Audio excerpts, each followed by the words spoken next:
Okay, this is going to be our second video in our module on electric charge and electric fields. In this video, we're going to be talking about Coulomb's law. Pretty much most of what I'm going to be talking about here maps onto section 21.3 from the textbook. I'm going to add in a little bit more here. I'm going to talk a little bit more about vectors. It's going to be a review for most of you.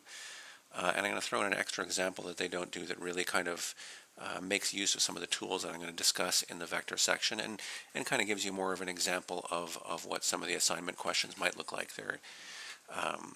It'll sort of include some of the complexity that we can deal with these vector tools. Okay, so there's quite a bit to get into in this video, so I'm just going to get started right away. So Coulomb's law. So Coulomb's law tells us that the magnitude of the electric force between 2 point charges, Q1 and Q2, at a distance r is given by equation 1 that we see here, right? And maybe I should make a quick note now. I'm having some issues with this program that I use to generate these PDFs. So I'm going to be pausing the video just to save the PDF every once in a while so I don't lose all the work here sort of partway through the video. But let's get back to it here. So what do we have here? We have an equation that's giving us the magnitude of the force experienced by Q1 or Q2. We can calculate either one of them. The force on Q1 from Q2 or the force on Q2 from Q1. And it's written in terms of the magnitude of the product of our two charges over the square of their distance, or the distance between them, I should say. Okay, and it's also scaled by this constant out front, this k. This k is called Coulomb's constant, and it's given the value that we see here. So both of these equations that I have boxed, basically, if I'm boxing an equation, it's something that you kind of want to have at your fingertips. I'm going to generate an equation sheet as we go along, and you'll have access to an equation sheet during midterms and finals or whatever. But you do want to have these pretty much at your fingertips. So the values here, we do know this value out to many more significant figures. I've written it down here as 8.99. When we're calculating, I'm just generally going to use 9 times 10 to the 9 as the value. You can use that when we're doing calculations also. It'll just clean things up. You want to be aware that it's not actually 9, that it has many significant figures, but when we're calculating, it'll just make it easier to use 9 times 10 to the 9. And maybe this is also a good point for me to mention that when I'm grading assignments and midterms and whatever, I'm not really overly concerned about significant figures. As long as your answer isn't overly rounded and doesn't keep way too many significant figures, I'm not super concerned about it. So just if you have issues in sort of intuitively writing down the right number of sig figs, you can track the sig figs and write it down using the sort of rules of significant figures. But for me, as long as you're sort of close and it's not like a crazy number of digits or you've rounded it way too far, I'm going to give you full marks for the problem anyway. Okay, so back to what we're working on here. So we want to note again that point charges, so when we talk about point charges, we mean charges or charge distributions which are very, very small in comparison to the distance between them, right? So what we consider a point charge when two objects are very, very far apart might not be a point charge anymore when you get very close to an object. But when we say point charge, we're just going to think of a single point and there's some charge at that point, right? There's no extent to this object. It's just a single point where this charge is located, okay? We can write Coulomb's constant, our k here, in terms of more fundamental constants, which we see written here in equation 2. Our k can be written as 1 over 4 pi epsilon naught, and that's what this symbol here is.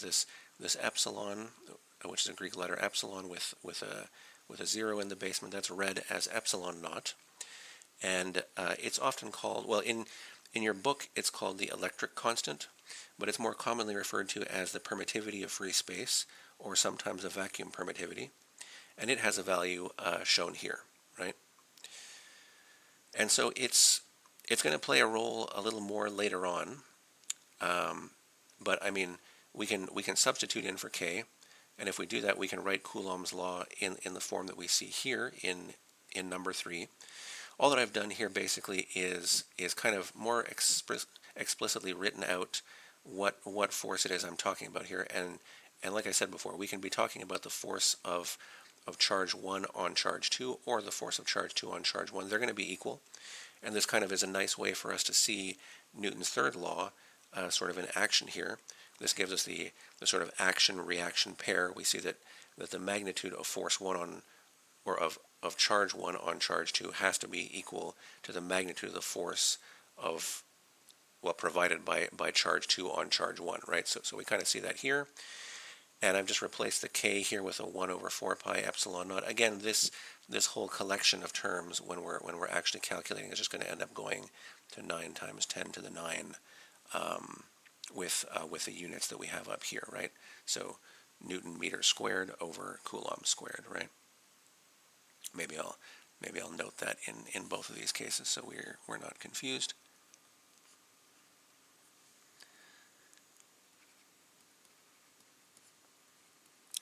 Okay, and so what else have I done here? Well, I've just isolated the absolute values, right? So the absolute value of the product is just going to be the product of the absolute values here, and our r here I've written more explicitly.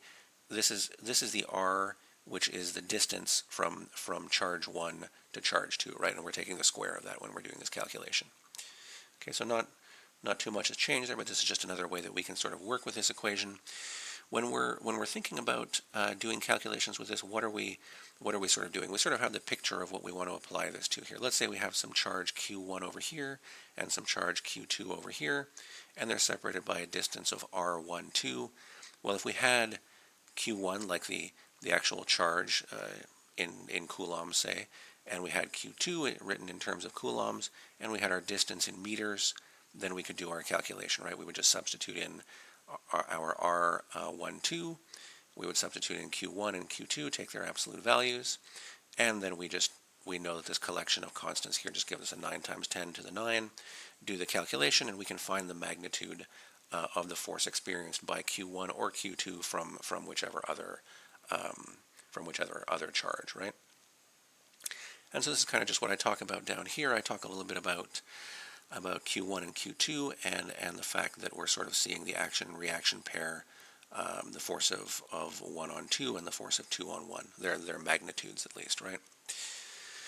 I make a note here that Coulomb's law, written the way that we have it here, really only applies in a vacuum, but the difference between the answers that we get in a vacuum and in our sort of regular everyday regular atmospheric pressure only differ by about 0.05%, and so we're just going to take this equation to be more or less exact at sort of sea level if we're doing calculations in at ground level or really anywhere on the Earth. These calculations won't be significantly different from the calculations in a vacuum, so we'll just take that to apply anywhere. Okay. So maybe now it's best to get into an example. I have numbers for a lot of these things worked out here next to me, so hopefully I won't have to sort of stop and calculate anything explicitly. But let's take a look at some of this stuff here. So let's take a look at an example. This is example 21.1 from the textbook, and this is kind of an interesting example because if you remember back to the first video, I claimed that the gravitational force, or the gravitational attraction experienced by two protons at some distance r, was going to be a factor of 10 to the 35 weaker than the electromagnetic repulsion, or electric repulsion, I should say, that these particles are going to feel at that same distance, right? And so we can kind of double check that here. Does that actually work out to be the case? Okay, so let's take a look at the example. So we have an alpha particle, and so an alpha particle is just the nucleus of a helium atom. So we have an alpha particle with some mass, which is given to us here, and some charge. The charge here is 2e because it's basically 2 protons, and we're given the value of that charge, so q. These two alpha particles are at some distance r from each other. and we're going to compare the magnitude of the electric and gravitational forces between these two particles. Okay, so oftentimes it's nice to start off by sort of drawing a little picture of the problem to see if you really understand what you're being asked. So let me draw a picture here. So we have one alpha particle here. I'll label that alpha. We'll have another alpha particle here, positively charged alpha. They're going to be, like I said, some distance r away from each other. This will be our distance r. And so well, we know that both of these are going to have some q, some charge, in this case 3.2 times 10 to the minus 19 coulombs, and some mass, 6.64 times 10 to the minus 27 kilograms. And that's getting a little cramped there, sorry about that. And so what do we expect? Well, we expect that we're going to see some gravitational attraction between the two of these, right? We're going to have some Fg on one from the other. They're going to be equal in magnitude because both of these things have the same mass, right? And we're going to see some electric repulsion here, electromagnetic repulsion, because they're like charges, so they both have the same positive charge, so they're going to push away from each other. So we're going to label this Fe here. And if what we've said earlier is true, we're going to see that Fe is way bigger than Fg, right? So we want to compare the magnitudes of the two of these. So what I'm going to do is I'm going to take the ratio of both of these forces. So let's remember, we just wrote down what Fe is, right? So we just wrote down what that force should be. I'm going to write it down in sort of longer form here, but I could replace this first collection of terms just with k, but I'm going to keep it in terms of 1 over 4 pi epsilon naught just so we get used to using those. We don't have to always. You guys could just use k as a replacement here, and then just jump to 9 times 10 to the 9 with its units, right? And since both of these charges are the same, the absolute value of both of them multiplied together is just going to give us a q squared, and we're going to have an r squared in the basement, right? This is just Coulomb's law, okay? Then if we remember back to our work in 111, we're going to see that Fg by Newton's law of gravitation is going to end up being g m squared over r squared, okay? And again, m squared because they both have the same mass, right? Okay, so we're going to take the ratio of these. Let's do that now. So let's say we took the ratio Fe over Fg. Well, this is just going to be 1 over 4 pi epsilon naught times q squared over r squared, right? And Fg is in the basement here, so this is basically just like multiplying by the reciprocal. And so we're going to end up with an r squared upstairs and a gm squared downstairs, right? This is just, maybe I'll bracket these to see the difference in the two of these. So this is just Fe, and this is just 1 over Fg, right? So we're multiplying those together. These r squareds are going to cancel, and we end up with 1, or maybe I won't even write the 1, I'll just write q squared over 4 pi epsilon naught gm squared, okay? And we just have to sub in numbers at this point. I guess I'll write out the numbers. And so what do we have? We're going to have 3.2 times 10 to the minus 19, and that looks terrible, 19 squared over, there's going to be a bunch of stuff in the basement here, 4 pi, we know our epsilon naught is 8.85 times 10 to the minus 12.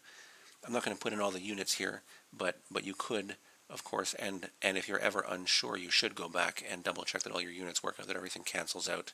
This is a ratio in the end, and so we should end up with no units in the end. And that's what, if we went back, if we checked, we would find that. So this is our epsilon naught. We then also have our g, so we'd have to go back, either we remember it or we'd have to go back and look it up. But our capital G, Newton's gravitational constant, is just 6.67 times 10 to the minus 11. And then we need our mass. Our mass is going to be 6.64 times 10 to the minus 27. But that's coming in squared, so that needs to be squared. Okay, and I'm not going to sort of simplify this any further. I will just tell you that if you jam all that into a calculator, you're going to end up finding this is 3.1 times 10 to the 35. Okay, and so we do see that in the end, this time we're dealing with two protons stuck together, right, at some distance r. But basically, we do end up with the electromagnetic force being 10 to the 35 times more significant than the gravitational force on these scales here when we're talking about this kind of mass and this kind of charge, right? Okay, so that was our first example here, and so let's move on. Maybe I'm actually going to pause this here and then save the PDF. I'll continue in one moment. Okay, so continuing on here, the way we've written Coulomb's law above explains only the interaction of 2-point charges, right? So we only have Q1 and Q2, or spots for two different charges, and the distance between them, right? Our R describes the distance between 2 points, or 2-point charges, right? So what if we had more than two charges? How would this sort of work out? Well, to be able to tackle a problem like that, we have to sort of invoke what's called the principle of superposition of forces. And basically this tells us that for any number of charges, the forces acting on any one of those charges is just the vector sum of the forces exerted by each of those charges individually. And we're going to kind of see how this works. I'm going to do a few examples here as we move forward, and we'll kind of get a feel for how this all works. But basically, the key thing to remember here is that we can add up all these different forces from a bunch of different particles, and we have to be careful how we do it, because this is a vector sum. So we're not just adding up all the magnitudes, we're adding up all these vector quantities that have magnitude and direction. So some of them will add constructively, some of them will add destructively, they'll point in different directions. We have to be careful how we do it, but it's kind of remarkable that in the end we can just add all these up, and for an arbitrarily complicated system of as many particles as we want, all we have to do is just go through, add up all the different contributions, and we actually get to an answer here. Okay? So, so what I'm going to do here is I'm going to start off with a fairly simple example in 1D that kind of lets us almost ignore the vector nature of the problem, because we're going to be working in one dimension. After that, I'm going to do a quick sort of review of a few ideas in vectors that should really be a review for all you guys. You would have done this in 111, but I'll go over it sort of quickly, and then we're going to get into a 2D problem. One that we can sort of simplify with some symmetries, and then a full-blown 2D problem where we have to really sort of use all the tools that we're going to talk about with vectors to be able to really get to an answer. Okay, so let's get started here right away. We've got this is example 21.3 from the text. We have vector addition of electric forces in 1D. So we have 2-point charges. They're located on the x-axis. So we have Q1, which is equal to 1 nanocoulomb. We have that Q1 is located at x equals 2 centimeters.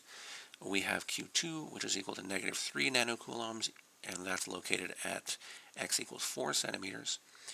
And then we want to know what the total electric force exerted by Q1 and Q2 on a test charge, which we're going to call capital Q, that we're going to place at the origin at x equals 0 centimeters. And this test charge is going to have a charge of 5 nanocoulombs, okay? And so let's do the calculation. I want to see, I think I have numbers here. I do have numbers here, good. Okay, so let's get started. As usual, I'll start off with a sort of little picture of what's going on. I can use this cool line drawing thing here. So let's say this is our x-axis. Call this x. And if this is our origin here, I'm going to call this x equals 0.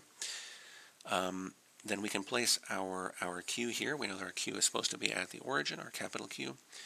We're going to have, this will be x equals 2, and this will be q1, lowercase q1, and this will be x equals 4 centimeters, right? These are all in centimeters.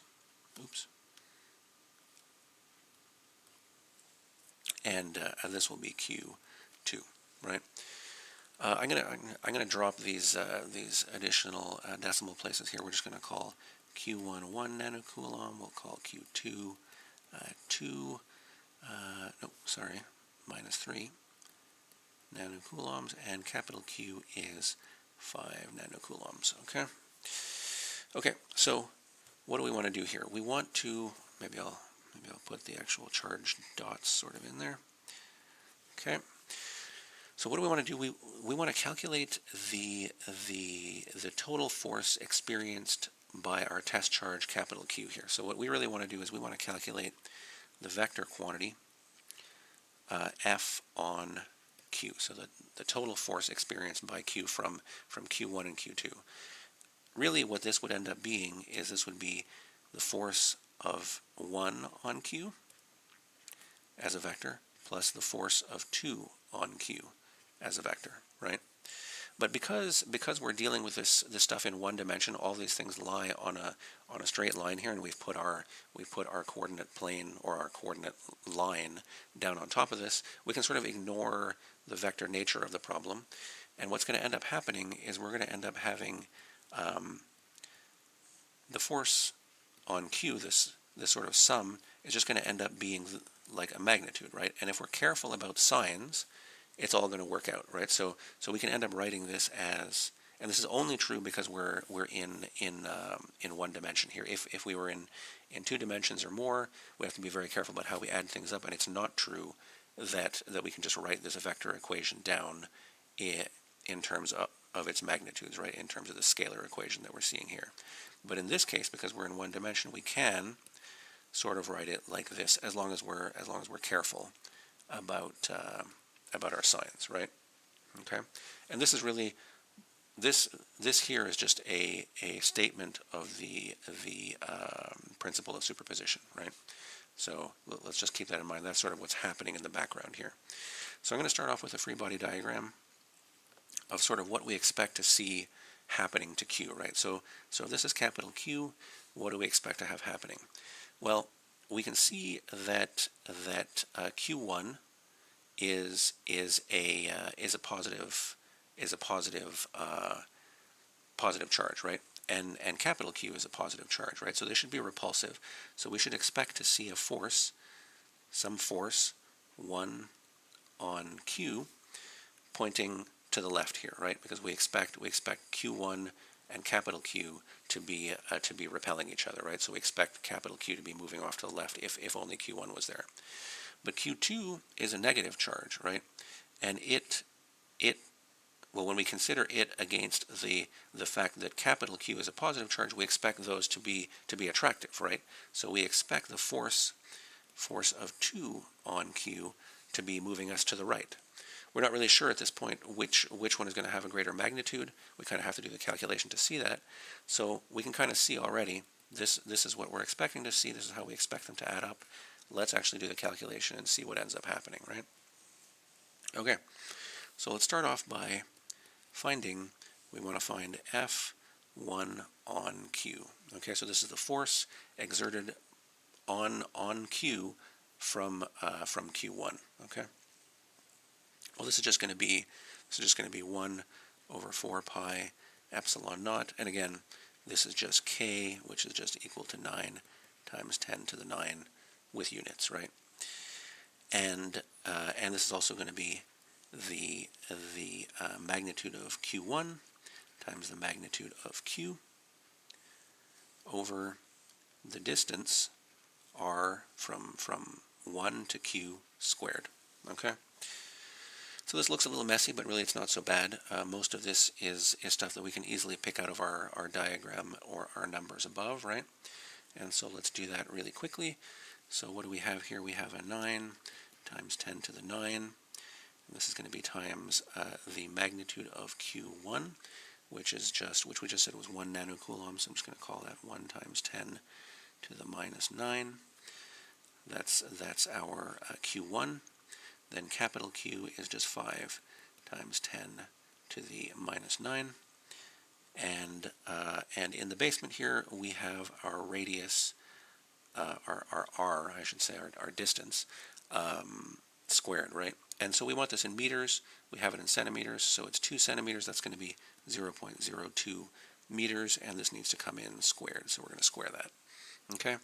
And basically, if we do this calculation, I'm going to sort of skip all of the cleanup, or maybe I can kind of do it really quickly here. We can kind of see how this is going to go right away, right? We can see that this 10 to the 9 is going to cancel with this 10 to the minus 9. This 1 is not really something we need to worry about, so we're going to end up with 9 times 5 times 10 to the minus 9 upstairs, and in the basement we're going to end up with a, what is it going to be, like 4 times 10 to the minus 4. So this is just going to end up being, so it'll end up being like 45 times 10 to the minus 9 over 4 times 10 to the minus 4. And if you clean all that up, you're going to end up finding that we have a force of 1 on Q equal to 113 micronewtons. Okay, and so micronewtons. What do I mean here? Well, micronewtons means that this is 113 times 10 to the minus 6 newtons. Okay, but I'm going to write it in these terms because it's kind of nicer just to see it in those terms. Okay, so that's the force. That's the magnitude of the force experienced by Q from our first charge. Okay, let's look at what we have from the second charge. Right. So let's look at. We want to find F2 on Q. Maybe I'll skip a few steps in this one. It's basically just the same thing again. We're going to end up with, this time I'm just going to write it as K, because K is just 1 over 4 pi epsilon naught, right? And in this case, we're going to end up with Q2, Q over R2Q squared, right? And so I won't substitute in all the numbers here. I think you guys can kind of see how this is going to go. Basically, K gets converted into 9 times 10 to the 9. Q2 is minus 3 times 10 to the minus 9 coulombs, right? But again, the minus goes away because we're talking about the absolute value, so that's all going to get cleaned up. We square our radius, which is 4 centimeters in the basement here, and if we do all that, we're going to end up finding that after, oops, that should be an arrow. So this implies that we're going to find a F2 on Q equal to 84 micronewtons. Okay, so that is our second value, and I encourage anyone that isn't sort of fully confident with sort of how this is going, go through and actually finish off the calculation. See if you do end up getting that value. You should, and if we do that, well then what do we sort of end up with here? Well, we have to be careful, right? We calculated only the magnitudes, but let's go back to our free body diagram, which we have right up here, right? And we kind of want to see what direction these things are pointing in. Well, we see that F1 on Q is pointing to the left. We're expecting it to be going in the negative x direction. So really we need this thing to pick up a minus sign so that we're kind of being careful about the vector nature of the problem. So what are we going to end up seeing? We're going to end up seeing that F on Q, right? So the force on Q, the total force, is going to end up being equal to minus 113 plus 84 micronewtons, right? Okay, and if we do that calculation, we're going to see that this is minus 29 micronewtons. And what does this kind of mean? What's the minus telling us? Well, the minus is telling us that we're heading in the minus x direction, and I'm going to write that down in this form. So we're going to go back to writing this down in terms of a vector. This is the vector. I should have probably cleaned that up. This is the vector quantity minus 29 I hat micronewtons. Okay, and so I've just inserted this I hat in here to signify that we're heading in the minus x direction, right? We have this minus sign in here, so this is telling us that we're heading in the minus x direction. We have a magnitude of 29 micronewtons in the minus x direction. Okay, that's the answer here. And if that I hat threw anybody off, if you guys don't sort of remember it too well from 111, Well, that's fine because I've inserted a quick vector review here, which we'll go into in a moment.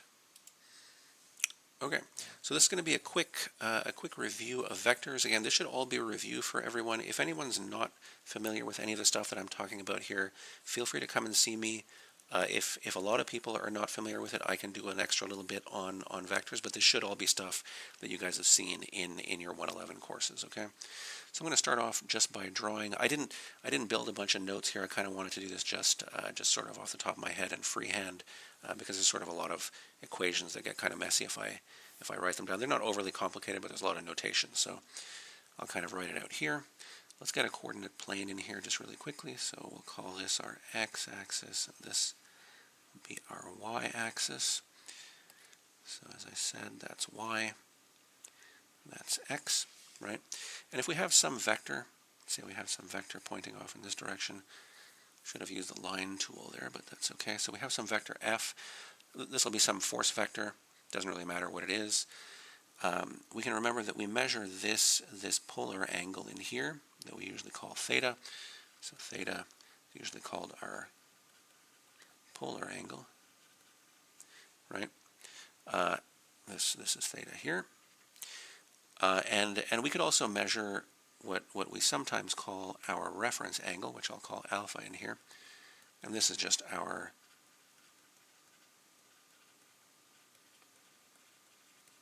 reference angle, right? So we have some vector in the plane here. We want to be able to say something about this vector. Maybe I'll erase a little bit of this to save some space. And so let's say we wanted to write down our vector in terms of its components and unit vectors, right? How would we do that? Well, we're in the plane here, right? So this thing only has two components. It has an x and a y component, or an I hat and a j hat component. And so what do we have? Well, we're going to have the magnitude in the x direction times our unit vector pointing in the x direction, plus the magnitude in the y direction times the unit vector pointing in the y direction, right? These are our unit vectors, I hat and j hat. And I'll talk a little bit more about unit vectors in a second. But again, this should all be somewhat familiar to you guys, so let me know if it's not.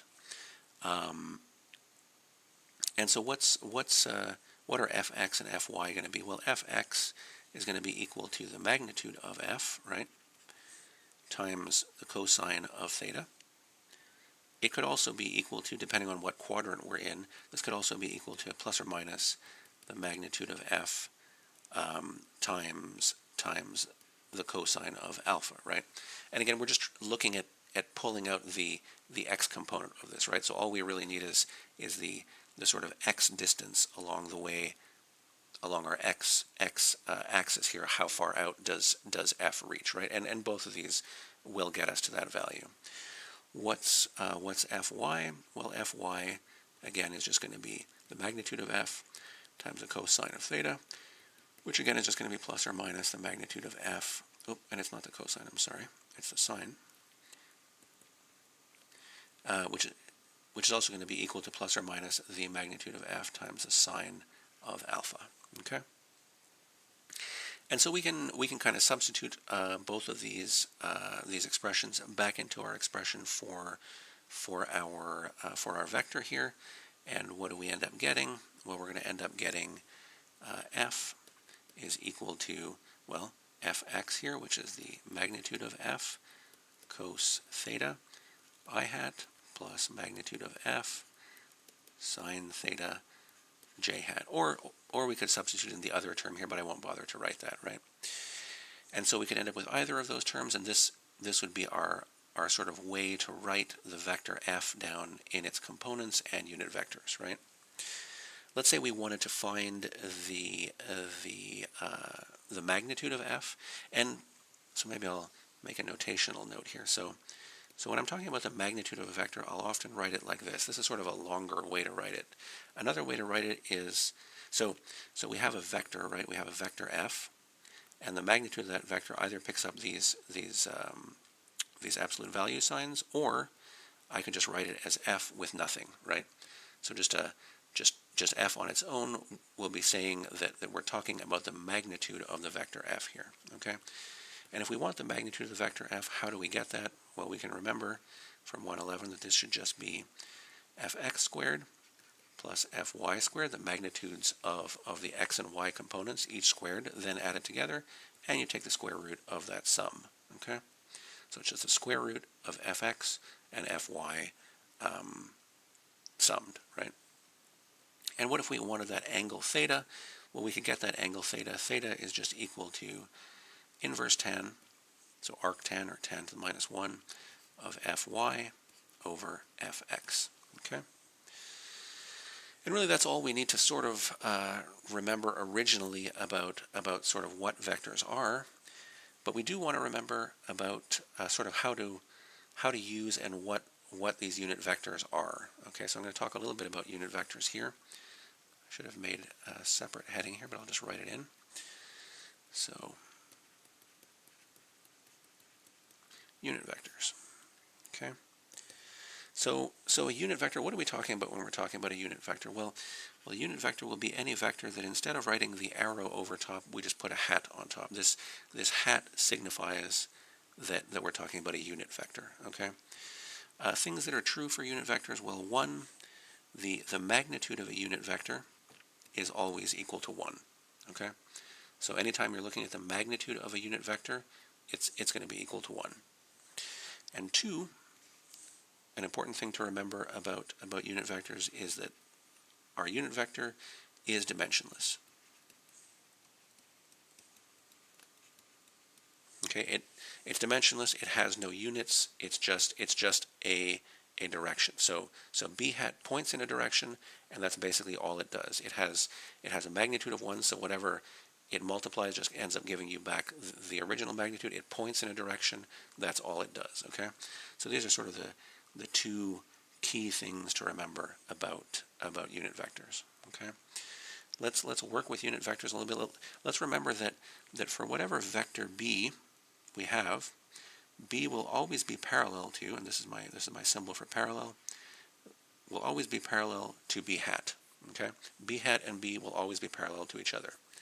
We can write b the vector as some, well, we can write b the vector, it's going to point in the b hat direction, but it's going to be multiplied by some constant, right, some constant k here, that's going to give us the magnitude of b. So b will point in the b hat direction, and it'll have some magnitude k, right? Let's say we took the magnitude of b here. So let's say we wanted the magnitude of b. Well, that would be the same as taking the magnitude of the right-hand side. K is just a constant, so it'll come out of the absolute value sign, and we would end up with a b hat in our absolute value sign. And this should be a straight line here. So we just end up with a k outside of our absolute value sign, and the magnitude of our unit vector is always 1, right? We said that above here, and so this is just equal to k, right? And so this kind of allows us to write things in a sort of interesting way. We can now write, so let's go back to this equation, and if we look at this equation, and I draw an arrow down, we can see that it's true that b hat is equal to the vector b over k, right? I'm just dividing through by k on both sides. But we just saw that k is actually equal to the magnitude of b. And so what does that mean? Well, that means that we can write b hat is equal to b vector over magnitude b vector. Okay? And this is going to be useful to us in the future, so we kind of want to remember this. We're going to use this to solve one of the problems we're going to look at here in a moment. Okay? I have some other notes here. I guess I can do a quick example. I have an example in my notes here of a vector, quick vector problem to just get us in the mindset of using these vectors. So I'll put that down here. And so this is an example. Let's say we have some vector b, which is equal to 3I hat minus 4j hat. Okay? We want to know what b hat is. Okay? Well, we just sort of argued that this is an expression that we can use for b hat. So let's go ahead and use it and see what we end up with. Okay? So b hat is going to be equal to the vector b over the magnitude of the vector b. What is the magnitude of the vector b? Well, from our discussion above, we know that we can find the magnitude of any vector by looking at its components. So let's do that. The magnitude of the vector b is simply going to be the square root of bx squared plus by squared, and that's going to be the square root, in this case, of 3 squared plus minus 4 squared, and this is just going to end up being the square root of 25, which is 5, right? And so we're kind of basically already at an answer here, right?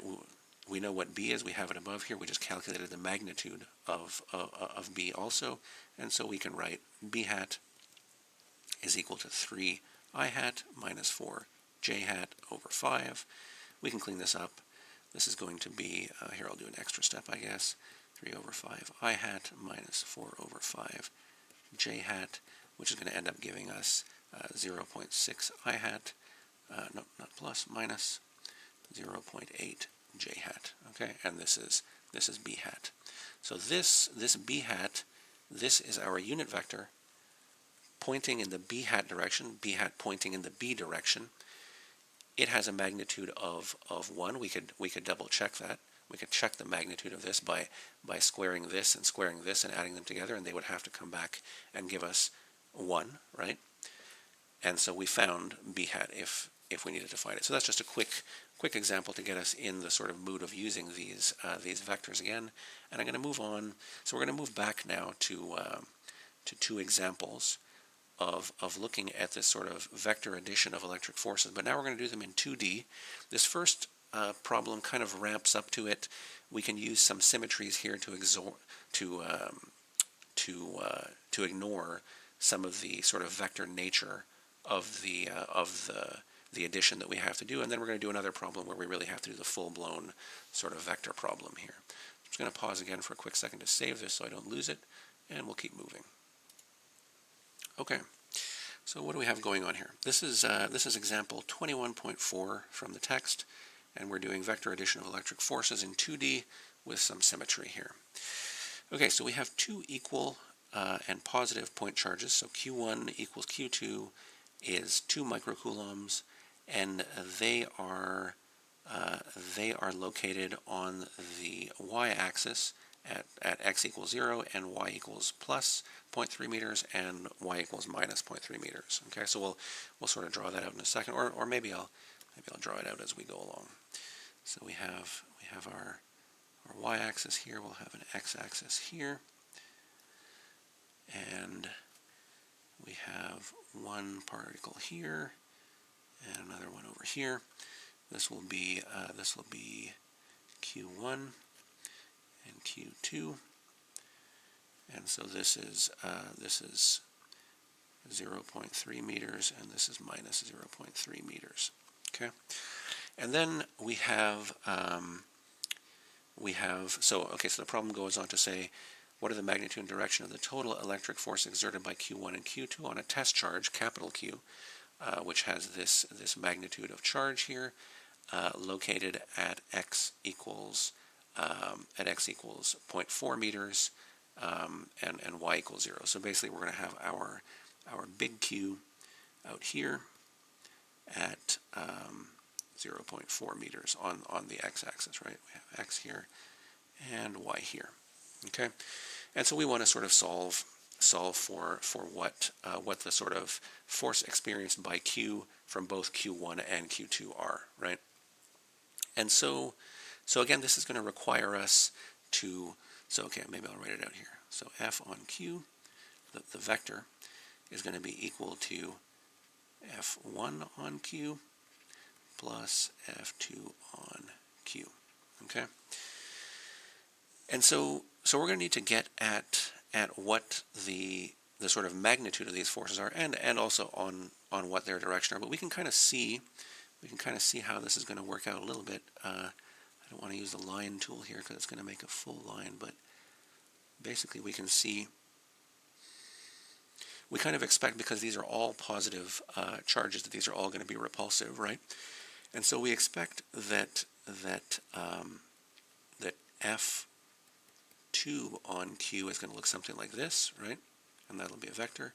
And that F1 on Q will look something like this, right? F1 on Q will look something like that. We do expect that they're going to have the same magnitude again, right? Because both Q1 and Q2 have the same magnitude of charge, and they're the same distance, right? This is a symmetric problem here, right? We have the same distance. So we expect again that I'm going to write. How should I write this? I'll write this as R1 and R2, right? And we expect that R1 and R2 will be equal. Well, they will be equal because we know that this has a distance of 4, and this has a distance of well, okay, I should say 0.4 meters, and this is 0.3 meters. And so this is really just a Pythagorean triple, right? We know this is just this is going to end up being a right angle here, and we know that R1 is going to end up being 0.5 meters, right? Because if we square this side and we square this side and we add them together and take the square root, we're going to end up with 0.5, right? So let's write that out because we're going to need that information in a second. We know that R1 is equal to R2 is equal to 0.5 meters, okay? So let's start off. We want to calculate the magnitude, just the magnitude of the force experienced by Q due to Q1, okay? And so let's do that. We're looking at F1 on Q. So this is the magnitude of that force. This is going to be equal to, and I guess I can write it like this, K magnitude Q1 magnitude Q over R1 squared, okay? And again, we can substitute in all the numbers. If we do that, we're going to end up with 9 times 10 to the 9, and these are microcoulombs, right? And so we're going to end up with a 2 times 10 to the minus 6, what was Q, 4 times 10 to the minus 6, and in the basement we're going to end up with a 0.5 squared, right? So I won't go through all the calculation, but if you do the calculation and you kind of clean things up, you're going to end up with with an F1 on 2 on Q, which is equal to 0.29 newtons. Okay. And now we want to also calculate the force on, well, force of 2 on Q, the magnitude of it. But we don't actually have to do the calculation, right? Why don't we have to do the calculation? Well, because of symmetry in the problem, right? We can see that everything is exactly the same, so the magnitude of both of these have to be equal, right? This magnitude has to be equal to this magnitude. Okay? And it's also true that because of the sort of symmetry of the problem, if this angle in here is theta, this angle is also theta, which means that this angle is theta and this angle is theta also, right? And it's not so important right at this moment that we calculate what theta is, but we will need it in a moment, so we'll sort of come back to it in a second here. But what I'm saying for now is we can easily see that F2 on Q is also going to be 0.29 newtons, right? So if we're looking for what the x component of this is going to be, well, we're basically going to want to see what the x and y components are, but we can see already that if we break up F2 on Q or F1 on Q into its two, into its x and y component here, I'm going to kind of draw them out. I'm kind of struggling here because my drawing is a little too small, but we can imagine that this portion here, this is F2 on Q, but this is the y component of it, right? So this is the y part of this vector here, and along this line here we would have a vector that reaches out like this, and this would be F2 on Q, the x component, right? So what do we see happening here? Well, because of the symmetry of the problem, we can see that F2 on Q, the y component, and F1 on Q, the y component, the component of F1 on Q that points in the y direction, that little component there, these two are going to cancel, right? So there is going to be no component in the y direction of the force experienced by capital Q from Q1 and Q2, right? And we would expect this, right? Imagine that both of these are pushing on Q, we can see that however much Q1 pushes down, Q2 is going to push up, and basically this thing is just going to move off directly to the right, right? And so we can see that both of these are going to cancel, and so what do we really need? We only need to calculate the x component of F2 on Q, or F1 on Q, I should say, and we can see that it's just going to be twice that, because it's going to end up being 1 from Q1, like 1 time that contribution from Q1, and 1 time that contribution from Q2, right? So let's go ahead and do that. We can see that the x component here is just going to be the cosine of theta, so we're just going to end up having that the magnitude of F2 on Q, the x component of it is going to be equal to the magnitude of F2 on Q times cos theta, right? And we need 2 of these, like we said before. We need 2 of these to get the full contribution to all of the force on Q, right? So if we want the magnitude of all of the force on Q, so F on Q, this is going to be equal to, and this should be a absolute value sign here, this is going to be equal to well, the magnitude that we just calculated, so 0.29 newtons, times the cosine of theta, but all of this times 2, right? Because we get 1 from Q1 and 1 from Q2. And if we do that calculation, we're going to find that if we, well, okay, so we're going to need to find theta here, but we can easily find theta from above here, right? We can just take these angles. We know that well, we can use here. Maybe I'll write it out. We know that we can make use of this sort of mnemonic here, right? We know that sine theta is equal to opposite over hypotenuse. We know that cos theta is equal to adjacent over hypotenuse. And we're not going to use tan here, but we know that tan theta is equal to opposite over adjacent. Okay, and so by using this, we can sort of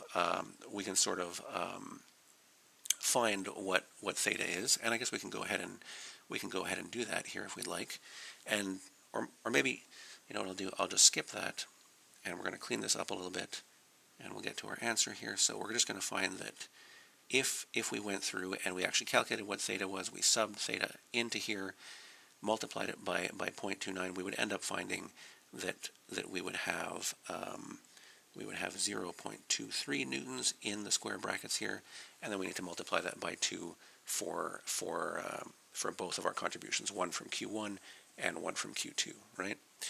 And so if we do that, we end up finding that the magnitude of F on Q here is equal to 0.46 newtons, okay?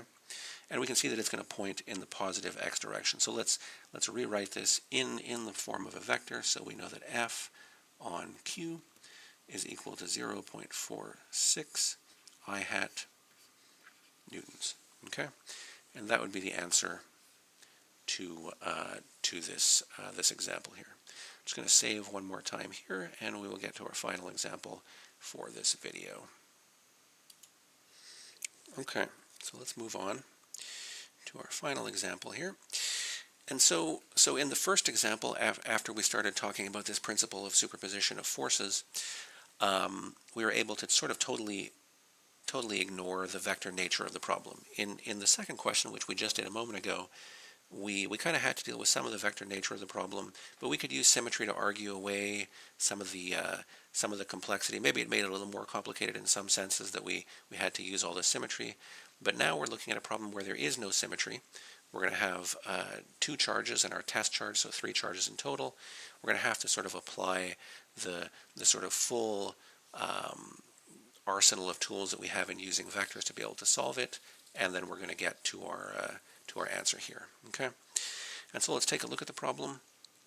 We have 3-point charges placed on the plane. We have capital Q here at 4 nanocoulombs. It's located at the origin. We have Q1 at negative 3 nanocoulombs. It's located at R1 equals 3I hat minus 4J hat. This is in centimeters.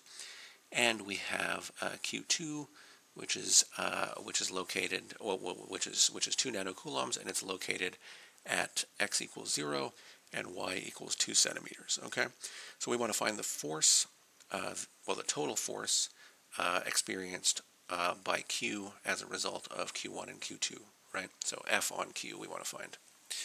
Okay, so I'm going to start off again by drawing out the problem.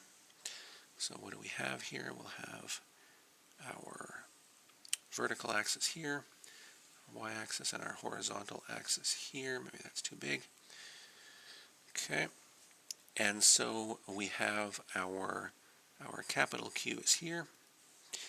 We're going to have our, I'll draw Q2 in here first. So this will be Q2, and it's over here. This is R2, the vector. And we're going to write R2 down in its component form here in a second. We weren't given R2 in its component form, but we're going to sort of clean that up and write it out here. And we have R1. R1 is what? 3 to the right and 4 down, something like this. We'll call this Q1, and this is R1, the vector. Okay, and this is meant to be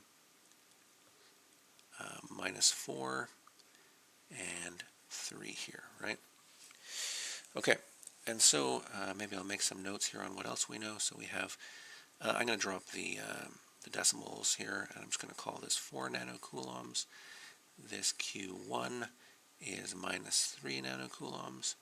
This Q2 is 2 nanocoulombs. And we have R1, which we're told is 3I hat minus 4J hat. This is in centimeters. And we are also told, well, we're not told what R2 is, but we can build R2 quite easily. We can see that R2 is simply going to be 2J hat centimeters. Okay? And so what are we looking for here? We are looking for F on Q. So F on Q. And we know that we can write, this is supposed to be a vector, we know that we can write this as the sum, the vector sum of F1 on Q plus F2 on Q. Okay? And so remember, we have to be careful here. These are vectors, right? So this does not mean, this is my does not imply. So this does not mean that F on Q, the magnitude, is equal to F1 on Q, plus F2 on Q. Okay, so it's not telling us, this is not true. It's not telling us that the magnitudes have to work out that way. It's telling us that this is a vector sum, so we have to be careful how we add up these vectors, okay? And so let's remember, let's keep in mind, again, Coulomb's law. We're going to be making use of it here. K is going to be equal to Q, and I'm being agnostic here about which Q I'm talking about. I'll sub in the appropriate Q's and R's afterward. R squared. Okay. So let's sort of start off here. We're going to start off by needing, for sure, we're going to need the magnitudes of R1 and R2. Right. We're going to use those to be able to calculate the magnitudes of these forces. So let's start off by calculating that. What is the magnitude R1? So maybe I'll do it here. Need R1, which is equal to the magnitude of R1. Well, we know that we can write that as Rx squared plus Ry squared, or the square root of that, I should say. And so this is equal to square root 3 squared plus minus 4 squared. And I use this sort of combination 3 and 4 pretty often because it gives us a nice sort of square root 25, which is just 5, right? And so we can see that R1, the magnitude of this vector R1, is equal to 5 centimeters. Okay, and R2, well, R2 we can pretty much just read that off right away. R2 is the magnitude of R2, but we know that that's just going to end up being 2 centimeters, right? That's just directly this. There's no sort of x component to it, so we can just read it straight off, right? Okay, so we have R2 and R1. We're going to need to make use of those. And now we can start off by finding the magnitude of. Let's start off by finding the magnitude of F1 on Q. Okay, and so I'm going to start trying to write this instead of writing this longhand notation. We should all kind of be getting used to it now. I'm going to write this as F1 on Q with no vector symbol, so that's just the magnitude, right? This is going to be equal to K, Q1 magnitude, Q magnitude. I should clean that up. Over R1 squared. Okay, and I won't do all the calculation. I'll sub in numbers here, but I won't actually sort of simplify it fully here. We're going to end up with minus 3 times 10 to the minus 9 magnitude 4 times 10 to the minus 9 and 0.05 because we're in meters, right? We want to be careful that we're using meters here, and square it, right? If we do that calculation and clean things up, we're going to find that F1 on Q is equal to 43, 43 here, and, right, so 43 micronewtons, and now we can move on and calculate F2 on Q. And if we do that calculation, we are going to see that we get Q2, Q, R2 squared, right? Again, I'll put in the numbers here.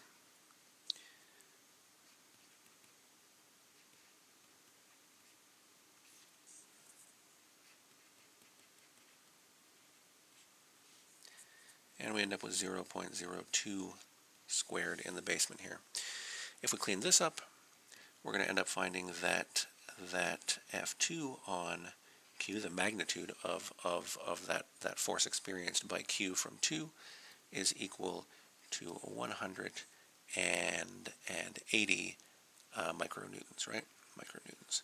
Trying to check these numbers against my notes as we go. Okay. And so we have both of the magnitudes, but we kind of have a little bit of an issue here, right? So what direction are these things going to point in, right? It's not immediately obvious because we can sort of see what's going to happen with the contribution from Q2, right? We see that they're both positive, right? And so we're going to have a repulsive force, and so we expect Q2 to have some effect on capital Q, where capital Q is going to tend to want to go in the negative y direction. We can kind of do the same for the effect of R1, right? We can see that Q1 is negative and capital Q is positive, so we expect an attractive force. We expect capital Q to head off in the direction of R1, but what is that direction? Well, this is where we need to use our sort of vector tools to be able to extract what the unit vector pointing in the R1 direction is, and we already have the magnitude of what that force is going to be, and we're going to kind of see how this plays out here in a second. Okay, and so we can see that Q is greater than, oops, and that's terrible. You can see that Q is greater than 0, and Q1 is less than 0, and so we expect an attractive force, right? And so we expect that F1 on Q should be parallel to R1. Okay, but we need to tease out the direction of R1 in the form of a unit vector. Okay, so let's calculate R1, the unit vector. We know from our work a couple of pages ago that we can write R1, the unit vector, as R1 over the magnitude of R1, right? And so what is this? Well, we calculated the magnitude of R1 just a moment ago. It was 5 centimeters, and so we end up with this right here, right? So we're going to end up with 3I hat minus 4J hat, and these will be centimeters, over the 5 centimeters, right? And the centimeters are going to cancel. This unit vector is dimensionless, and so it's not written in centimeters or any units. It has no dimension. And so if we clean this up, we're going to end up finding that R1, that our unit vector R1 is equal to 0.6 I hat minus 0.8 J hat, and that's the unit vector that we were looking for. Okay, and this is going to allow us to write. So now we can write, because we just argued that F1 on Q is going to be parallel to R1, so it's going to be pointing in this R1 hat direction. So we can now write that the vector F1 on Q is equal to, well, we know the magnitude, 43 micronewtons, and it's going to be pointing in what direction? Well, in the direction of this unit vector we just calculated, 0.6 I hat minus 0.8 J hat, and that is the sort of vector that we're looking for here. I'm actually going to clean it up one more step. We're going to multiply this 43 micronewtons across into the vector, and we're going to end up with 25.8 I hat minus 34.4 J hat micronewtons. Okay, oops, that should not be bigger. Micronewtons. Okay, this is F1 on Q. Okay, and so now we want to find what F2 on Q is. Well, we just argued, we just saw that Q is, again, greater than 0. And I shouldn't say and, I should say but. Q2 is greater than 0 here also, right? And so we expect to see that this is going to be a repulsive force. So F2 on Q is going to point in the opposite direction of R2, right? And so we kind of have to be careful here. We can see that R2 points in the positive y direction, and so we can see that F2 on Q is going to point in the negative y direction. So we expect that this is going to point that F2 on Q points in the negative R2 hat direction, right? And so we could go through, or I guess I will go through and double check this. So we can write R2 hat. We can calculate what R2 hat is, even though we know what R2 hat is going to end up being, but we know that this is R2 over the magnitude of R2, right? And again, I guess this is not a bad way to look at it, because in the end we're going to end up canceling out our centimeters again. We can kind of just do that in the background, but really we would end up with 2 J hat centimeters on the top, and we know that the magnitude of R2 is also 2 centimeters. The centimeters would cancel, and we would end up with R2 hat, which is just J hat, right? But we just argued that we need minus R2 hat, and so we can see that F2 on Q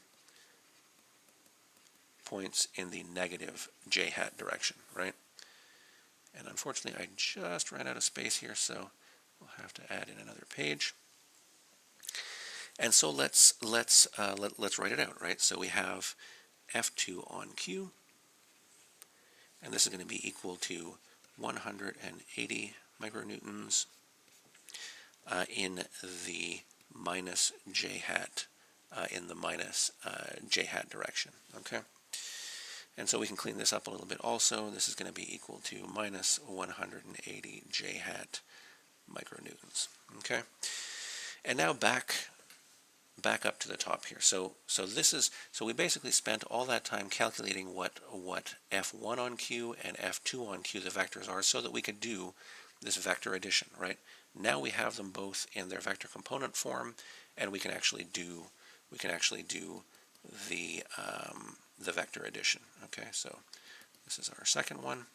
We have our first one up here, and so now we can add these together. Okay, so we have F on Q equals F1 on Q, the vector, plus F2 on Q, the vector, and this is going to be 25.8 I hat minus 34.4 j hat plus minus 180 j hat, and this is all going to be micronewtons, okay?